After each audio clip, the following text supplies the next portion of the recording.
الحمد لله رب العالمين والصلاة والسلام على أشرف الأنبياء والمرسلين نبينا محمد وعلى آله وصحبه أجمعين أما بعد فأعوذ بالله من الشيطان الرجيم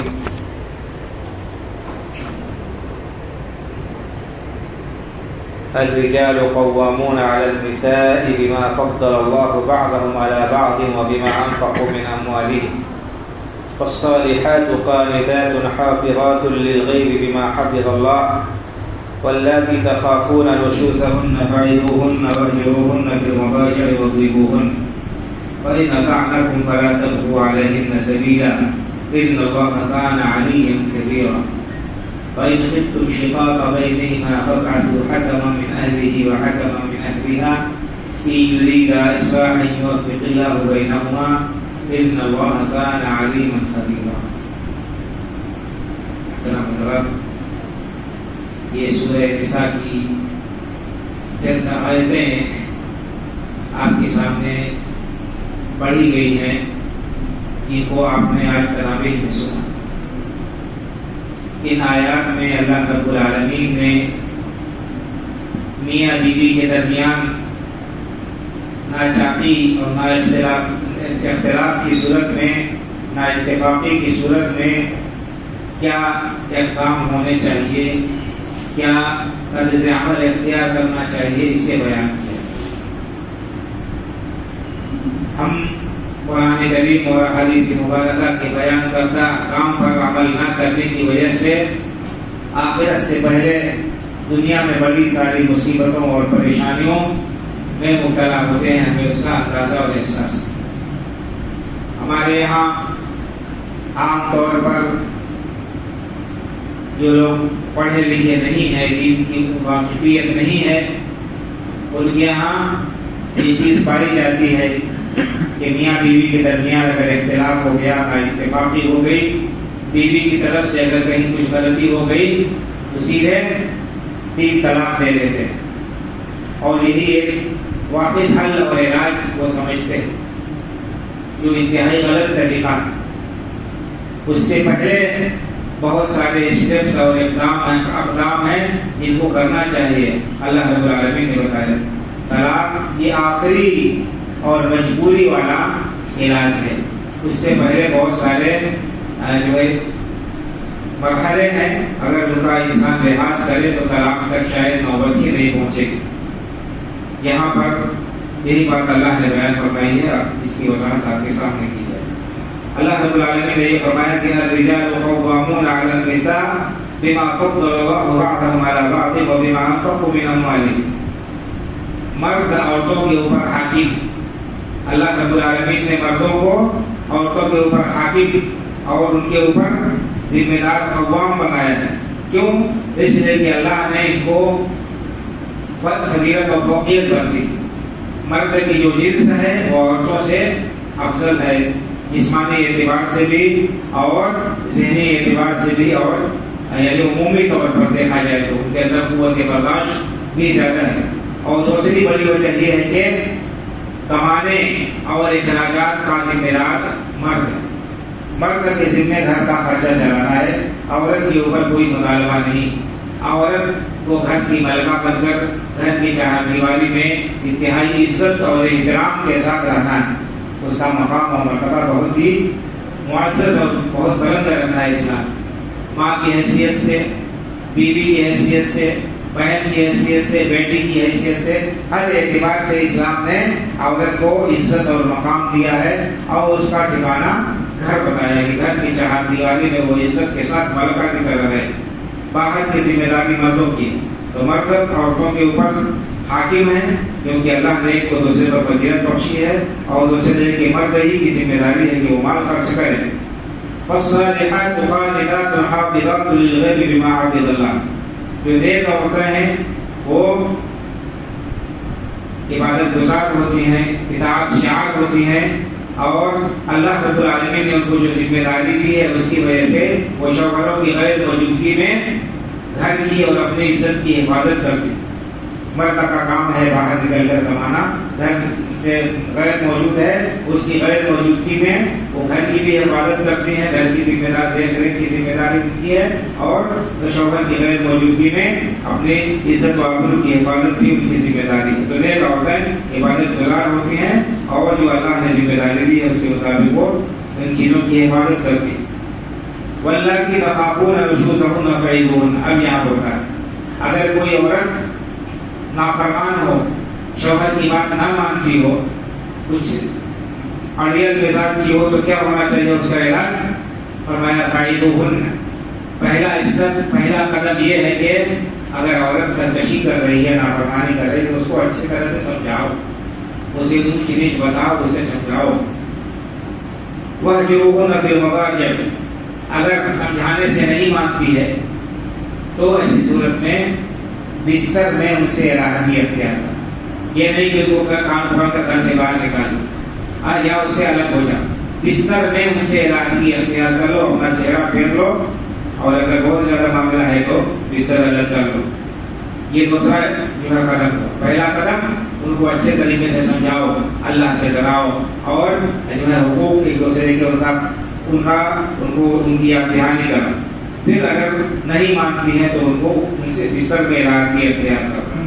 تیسرا قدم کیا ہے؟ وَاضْرِبُوهُنَّ۔ سمجھانے سے نہیں مانتی ہے اور بستر میں علیحدگی اختیار کرنے سے بھی اس کا دماغ صحیح نہیں ہوتا ہے تو ہاتھ اٹھا سکتے ہو، لیکن اس میں بھی قید یہ ہے کہ ایسی بات نہ مارو کہ ہڈی ٹوٹ جائے اور جسم پر زخم آ جائے، نہیں، ادب کے طور پر ان کے اوپر ہاتھ اٹھا سکتے ہیں۔ یہ تیسرا ایک قدم ہوا۔ اس کے بعد فرمایا فَإِنْ أَطَعْنَكُمْ فَلَا تَبْغُوا عَلَيْهِنَّ سَبِيلًا۔ اگر سمجھانے سے یا بستر میں علیحدگی اختیار کرنے سے یا ہاتھ اٹھانے سے سمجھ میں آ جاتی ہے، اس کی بات سدھر جاتی ہے، اصلاح کر لیتی ہے، تو پھر خواہ مخواہ کے لیے ان کے اوپر راستہ تلاش نہ کرو، خواہ مخواہ ان کو تنگ کرنے کے لیے بہانے نہ ڈھونڈو، تو نے ایسا کر دیا، تو نے ویسا کر دیا، اور یہ ہو گیا وہ ہو گیا، نہیں۔ اگر سمجھ گئی عورت سمجھ گئی تو پھر اس کے اوپر کوئی راستہ سے ظلم زیادتی کرنے کا نہ تلاش کرو۔ ان اللہ کان علیما کبیرا، کیونکہ اللہ تعالیٰ سب سے بلند و برتر ہے، اللہ بڑا۔ تم اپنے آپ کو برتر سمجھ رہے ہو عورت سے، اور تو سمجھ رہے ہو کہ وہ تمہارے زیر نگرانی ہے، جو تم اس کے ساتھ جو چاہو کرو گے، ایسا نہیں۔ جان رکھو کہ اللہ تعالیٰ تم سے بلند و برتر ہے، اور اللہ رب العالمین ہر چیز سے واقف اور باخبر ہے۔ یہ تین قدم ہوئے جو بتائے اصلاح کی کرو۔ اس کے بعد فرمایا وَإِنْ خِفْتُمْ شِقَاقَ بَيْنِهِمَا فَابْعَثُوا حَكَمًا مِنْ أَهْلِهِ وَحَكَمًا مِنْ أَهْلِهَا۔ اگر اس کے بعد بھی ہاتھ اٹھانے کے بعد بھی نہیں سنبھل رہی ہے، بالکل ہی اڑیل ہے، بدمزاج ہے، اور وہ اپنا گھر برباد کرنے ہی پر لگی ہوئی ہے، پھر بھی فوراً طلاق نہ دو۔ اگر تمہیں ڈر ہے اس بات کا کہ میاں بیوی کے درمیان اختلاف بڑھ جائے گا اور ان کے ہاں ان کے درمیان صلح صفائی نہیں ہو پائے گی، تو بھی آخری کوشش کیا کرو؟ فَابْعَثُوا حَكَمًا مِنْ أَهْلِهِ وَحَكَمًا مِنْ أَهْلِهَا۔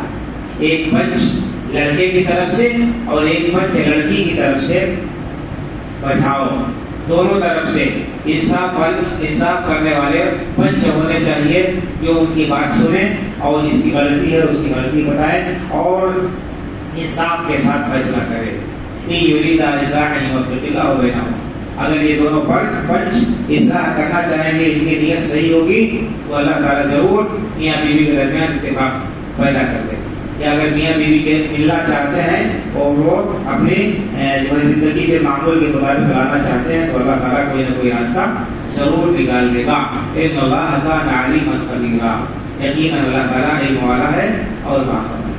تو یہ اتنے اقدام ہیں اس سے پہلے، طلاق سے پہلے، یعنی گھر بسانے اور گھر آباد کرنے، بگاڑ سے بچانے کے لیے اتنے سارے مرحلے اسلام نے رکھے ہیں۔ اس کے بعد بھی اگر خدا نخواستہ نہیں ملتی ہے اور کسی طرح سے بناؤ کی صورت نہیں ہے، تو پھر اسلام نے کنڈیشن رکھی ہے۔ ان کنڈیشن میں انسان طلاق دے سکتا ہے، اور کنڈیشن کیا ہے کہ عورت کو ایک طلاق دے شوہر، تب جب عورت پاک ہو، ناپاک نہ ہو، جو ہے وہ کسی کی حالت میں نہ ہو، باقی کی حالت میں ہو، اور اس باقی کی حالت میں بھی شوہر نے اس سے تعلق قائم نہ کیا۔